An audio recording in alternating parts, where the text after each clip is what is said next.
ဒီတစ်ခါပြောပြမဲ့ဇလန်းတူလေးကတော့အချိန်ရောင်းသူနဲ့ဦးဗဟန်ပဲဖြစ်ပါတယ်။တစ်ခါကစီကားလာတဲ့မြို့ကြီးတစ်မြို့ရဲ့လမ်းထောင်လေးမှာထူးဆန်းတဲ့ဆိုင်ခန်းလေးတစ်ခုရှိပါတယ်။ဆိုင်ရှိမှာအချိန်ရောင်းသည်ဆိုတဲ့ဆိုင်းပုတ်လေးချိတ်ထားတာပေါ့။ဆိုင်ရှင်ကတော့အင်ကြီးအဖြူစင်စင်ဝတ်ထားတဲ့လူငယ်လေးတစ်ယောက်ပါ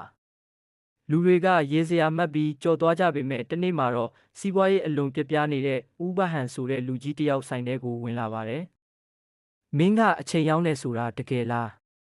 ငါမှာအကျွေးတွေတင်နေပြီးငါဘဝကိုပြန်ပြင်ဖို့အချိန်တွေအများကြီးလိုနေတယ်လို့ဦးဗဟန်ကမေးလိုက်တယ်လူငယ်လေးကပြုံးပြီးဘူးအလွတ်လေးသုံးမှုကိုထုတ်ပြပါတယ်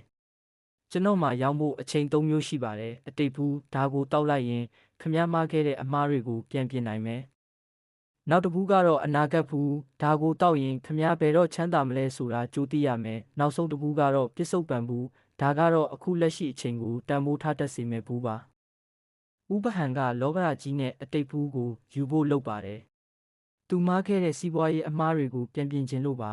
။ဒါပေမဲ့လူငယ်လေးကတားပြီးပြောလိုက်တယ်ခဏလေးပါဦး။အတိတ်ကိုပြန်ပြင်ရင်ခမားအခုရထားတဲ့အတွေ့အကြုံတွေအားလုံးပျောက်သွားလိမ့်မယ်။အနာဂတ်ကိုကြိုသိရင်လည်းခမားရဲ့ကြိုးစားခြင်းစိတ်တွေတည်ဆုံးသွားလိမ့်မယ်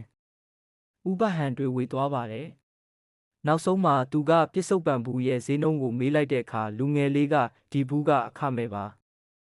လူတွေကအတိတ်မှာနောင်တရနေတာနဲ့အနာဂတ်ကိုစိုးရိမ်နေတာနဲ့ပဲအခုလက်ရှိပြစ္ဆုတ်ပံဆိုတဲ့အချိန်ကောင်းတွေကိုဖြုံးတီးနေကြလို့ကျွန်တော်ကသတိပေးုံတက်တက်ပါပဲဥပဟန်ဟာဘူးခွန်လေးကိုကင်ပြီးစိုင်ပြင်ထွက်လာတဲ့အခါလေကောင်းလေတန့်ကိုတဝကြီးရှူလိုက်မိပါတယ်သူဟာအတိတ်ကရှုံးနိမ့်မှုကိုပူဆွေးမနေတော့ပဲအနာဂတ်ကိုလည်းကြောက်မနေတော့ပဲဒီနေ့ဒီအချိန်ကစပြီးအကောင်းဆုံးပြန်ကြိုးစားဖို့ခွန်အားတွေရသွားပါတော့တယ်ဒီဇလန်းလေးကနေကျွန်တော်ပြောချင်တာကတော့ကျုပ်တို့အားလုံးမှာတူညီတဲ့အချိန်တွေရှိကြပေမဲ့အတိတ်နဲ့အနာဂတ်ကြားမှာလမ်းပြောင်းနေတတ်ကြပါတယ်တကယ်တမ်းအဖိုးထိုက်ဆုံးအချိန်ဟာယခုဆိုတဲ့လက်ရှိအချိန်သာဖြစ်ပါတယ်အဆုံးထိကြည့်ပေးတဲ့အတွက်ကျေးဇူးတင်ပါတယ်